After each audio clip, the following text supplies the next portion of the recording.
right, and welcome back to Tech Central, and this is where we highlight technology. Some of it is local and done for the local market. Others, of course, do cater for a wider audience, and it is from applications to physical technology. But today we are concentrating on apps, and I do know that in the digital space that we are living in, apps definitely, excuse me, are a solution for many of our day-to-day problems. Today we're talking about an app called Fundilist, and you can see it right here behind me. And to have that conversation with me, I have Neville Kerama, who is the founder of Fundilist. Good morning, and thank you for joining us. Thank you very much. Okay, and we also have Becky Abraham, who's in operations. Becky, thank you for joining us. Thank you for having us. All right, let me start with you, Neville, and just run us through what exactly is Fundilist. Well, Fundilist is an online matching service. We are based on, the application is an Android application. And what we try to do is we try and match service providers and clients. And by service providers, we mean people in the informal sector. For a long time, what we call Juakali. Juakali, yeah. So we are in this kind of transformation right now. It's called the gig economy. Mm-hmm. Basically, it's no longer organizational structures. People work for themselves as individuals. And when you're doing this, you need to build credibility as an individual. What we referred to earlier on as side hustles, but we will not call them side hustles for the benefit of prof. Anyway, carry on. Yeah, so what we're saying is you need to build credibility. Mm-hmm. And what's a better way to build credibility is through peer-to-peer transactions, and also to have this platform that rates fundis and artisans when they provide the services. Okay, so basically if I'm in the Juakali sector and I need clientele, I register with you. If somebody needs, say, a plumber, then I can come onto the app and yes, look for that particular service. Exactly. What is it that brought about or gave birth to this idea? Maybe, Becky, you can run us through that. Now, our organization mostly, it's based with very young people, and this was an idea that came about from our whole team. So they felt that most youths, they're not really employed, and everyone is looking for a side hustle. So this was one of the ideas that could cater for that. Okay. Yeah. So that gave birth. And how does it work? Well, how Fundilist works exactly is you go to the Play Store and you download our application. Just go back to the Fundi. I like that. That's Fundi. He's Superman Fundi. He can basically sort you out. Exactly. I guess the only thing he can't deal is with matters of the heart. But anyway, that's a story for another day. That's a story for another day. Yeah, go on. Okay, so Fundilist, as we already said, is an online service. Mm-hmm. And what we try to do is we try to provide a vetted service for fundis. Okay. So that at any point in time, you're in your house and you're trying to get a fundi, our application has already done most of the background check for you. Okay. So it's now due diligence on your part to ensure that the work Now, before we continue to the next slide, how do you vet, how do you ensure that this plumber that I'm getting, one, is qualified? Well, what we do is when a service provider registers with us, we have follow-up calls, and we also have on-site interviews. So we try and follow up on your work. We try and see what you're doing. There's someone who will probably come and check out what you do, if you have a shop, how your skills range, and we might also try and hook you up with the first client so that we see from the feedback from the first client, and if the first client says you're good to go, then we pick it up. But I'm just thinking in terms of the range of artisans that you may have. You could have a plumber, you may have a painter, you may have a builder. There are all sorts of different kinds of things that people do and services that we require. Okay. Do you have qualified staff within now your organization that now go and vet these people, or do you just check, as to whether they're established and, whether they have an office and all that? It's not about having an office at the end of the day. It's about being able to do the job. And also, we have an aspect where we're looking at the criminal record or that kind of thing. Because some people might invite you to their houses. Someone might want you to work on their property. Someone might want you to work on their car. And that kind of personal interaction, again, calls out a lot of signals. So what our platform aims to do is it aims to ease these things out. Okay. So by the time that you get a service provider, he's not only been vetted by us, but the crowd that has been using him for his services. All right, maybe carry on. Okay, so what we're going to do is there are service providers who who registers, and this can be people or organizations. We have artisans who provide services. We have the guy who will fix for you your aerial the next time you move, the guy who is going to fix your plumbing, your mechanic, your carpenter. You want a custom shelf in your kitchen, that kind of thing. So for service providers, registration is required because of the vetting that we're supposed to do on the service providers. That's pretty much it for the service. For the clients, we have people, organizations that can sign up, and you don't really need to register. But registration might become a factor as a client if you want to keep track of your history, who you've been ordering, who, you know, if you want some of your... So the client here is now the person who requires a service provider? Exactly. Okay. So you can be the client, an organization can be the client. There's really no limit when it comes to that. Okay. Yeah. So Becky, how do I, now if I'm a client, assuming I want an electrician, what's the process? What's the procedure? Do I download the app? Where do I start from? So you have to download the app first. So as a client, you don't need to sign up if you're searching for a service. So all you have to do is download the application. Once you download, select an option as a client to go into the app. Once you're in there, you can search what service you want, in which area are you located. So once you do that, you click on search, and you have your list. And then you can select now from the list. You can view the profile of the service providers and select who you want to work with. Okay. Yeah. As a client, one of the things, of course, that I will worry about, first of all, is the quality of work. Is there a way I can verify that? Well, there's a rating system. So after every job a service provider does, the client has to rate the service provider. And this is heavily based on the service provider to go out and seek the rating. Sometimes if you have ordered a service from our platform, you will get a prompt on your application to rate the service provider. If that doesn't happen, we usually suggest that the service provider asks for the rating from the client after the job is completed. Not only can clients search for service providers on our platform, but we also have a poster bid feature. So instead of you going out and getting one person to do the job, you can have the opinion of 10 fundis. So you can say, I have this kind of project for this kind of time, and I would like some help. And when you post your requirements on the site, it's a bid, and any fundi who's around your area gets an alert, and they start bidding on your project. So you review the bids and you decide what's best for you. Oh, wow. So I can actually get a variety of service providers who will now give a quotation or a bid. Exactly. And based on the price, then I settle on that. Yes. Exactly. Okay. The other second thing I would be worried about as a client is my safety. Because fine, you can have somebody, maybe, let's just take that I need an electrician in the house. This could be a lady who's alone in the house and needs an electrician to just come and check an electrical fault. How do I ensure that this guy, if it's a man or whoever that is coming into the house, is somebody who I can trust?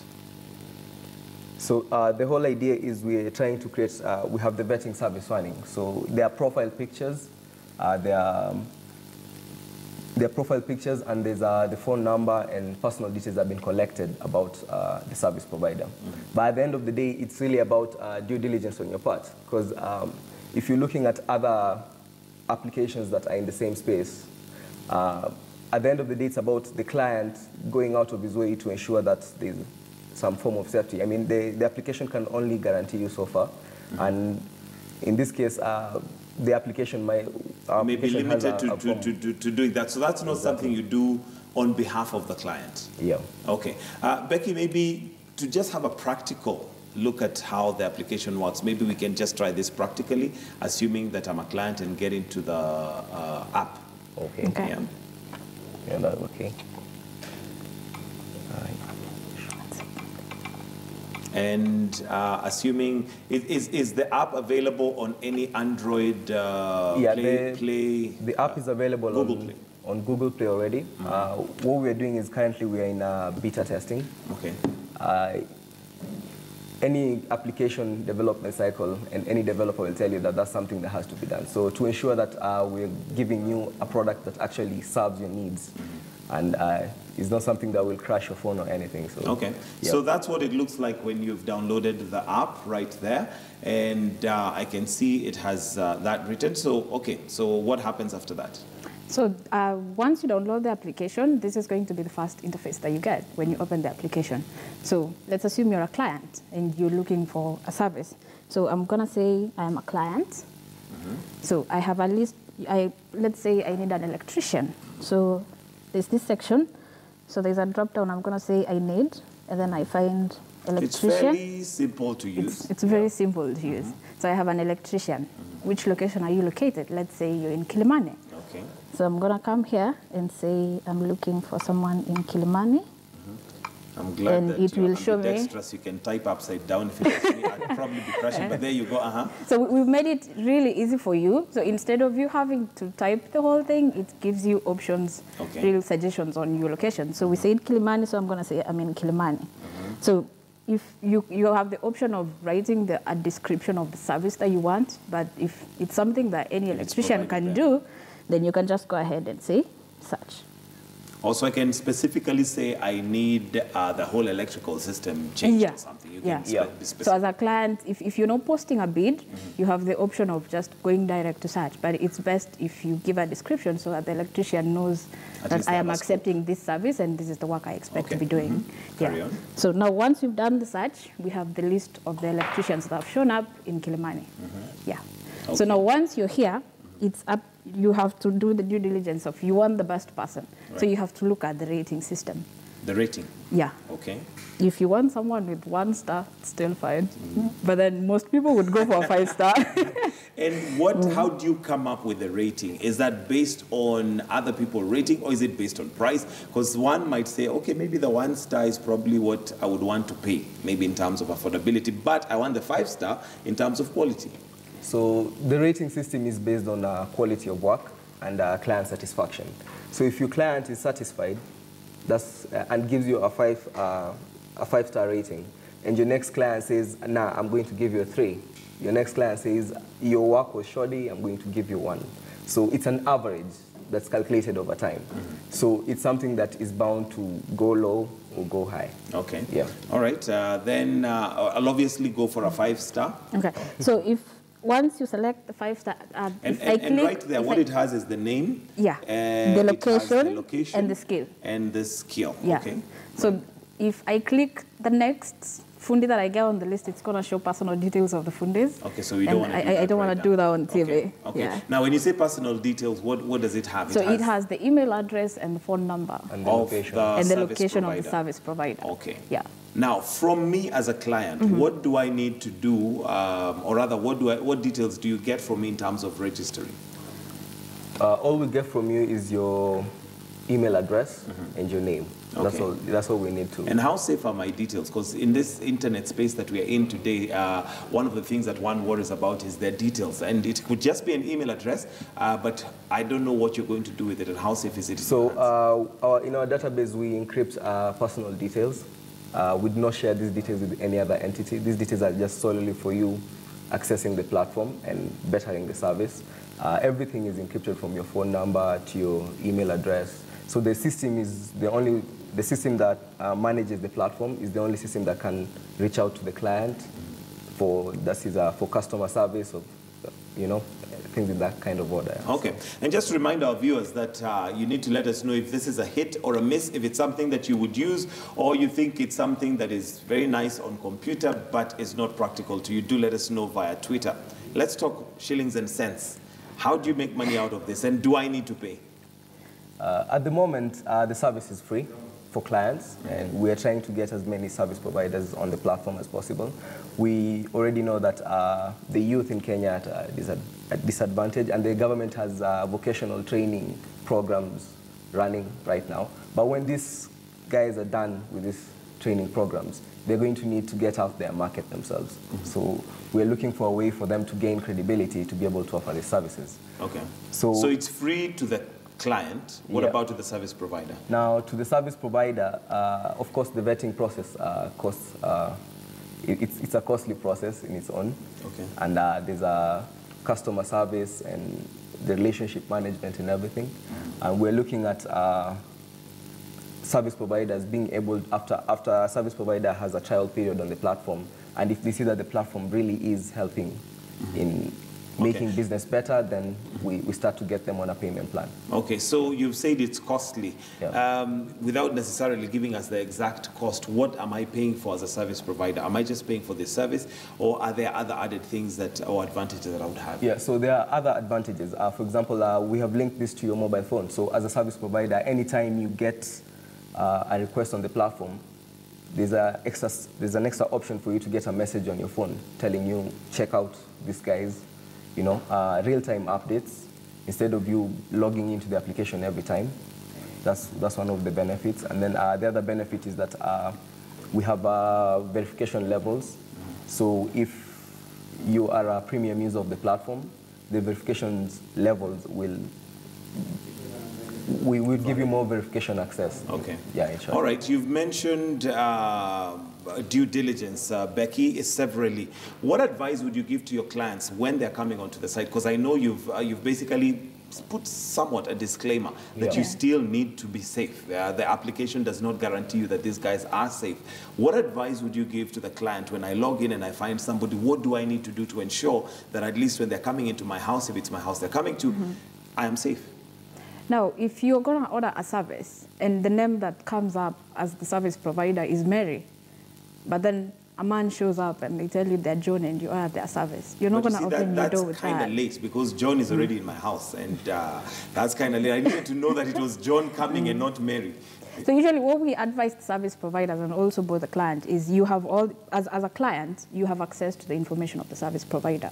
So when they come, if you can ask them to show you their ID, just to prove that you're talking to the right person. Okay. Yeah, you don't want to open your doors to strangers, right? Okay, and they may show me my ID, but I don't know who this person is, and they also don't know me. So, and safety here may not just be physical safety. Yeah. You could find an electrician who's very good at their job. Yeah. They do a good job. They do a fantastic job. But, oh, when they left, my mobile phone also left somehow.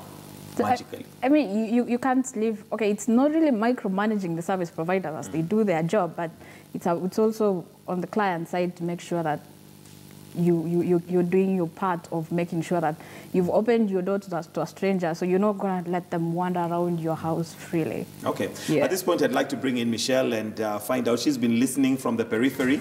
And Michelle, is this a service you would be confident to use? This is Do you a need service, a fundi? first of all, I would use. First of all, I need a fundi for my house as it is. So, you know, I find it a really, really convenient app, especially for those who live in rental houses. Exactly. We know how fast the landlord comes to ask for rent. But when you have a problem, a plumbing problem or whatever fundi problem, they will take forever for them to send appear. somebody. Yeah. I know usually you're in a town, you don't know any fundi. I don't know any fundi, by the way. So this is an amazing app. The only question I do have is with regard to pricing. Is there a price cap? Because I don't want a fundi coming to my house and fixing my electricity and then charging me 20,000 shillings when I could have done the same thing with 3,000 shillings. Is there that cap? Now, what we are doing is some services you can't really put a cap to it depending on the amount of work that the service provider has to do. So that's why before the service provider comes to your house, then you have to be in contact with them and agree on the price once you give them the description of the service that they're coming to do. All right. So you can do that before they get to the house? Yes. All right. All right, Good thank you stuff, very guys. much, Neville Kerama, founder of Fundilist, and Becky Abraham for joining us this morning. You could also sign up as a fundi. I think you do very well as one of those PPLC guys who go up the pole. To go up that pool. I That's am my not sure. experience.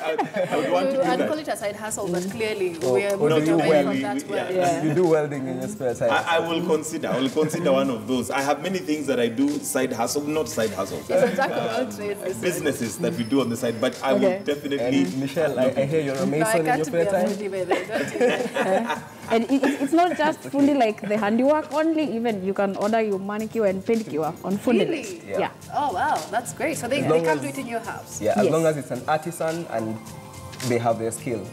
So makeup understand- artists can sign up with Fundilist? Yes. Exactly. All right, well, there you have it. Well, if you are an artisan of any kind, find out whether you would make use of Fundilist. And well, this is where we'll have to call it a day. We'll close the curtains for the show this morning. Thank you Many very thanks much for watching Morning Express. My name is Michelle Gele. My name is Michael Guitar.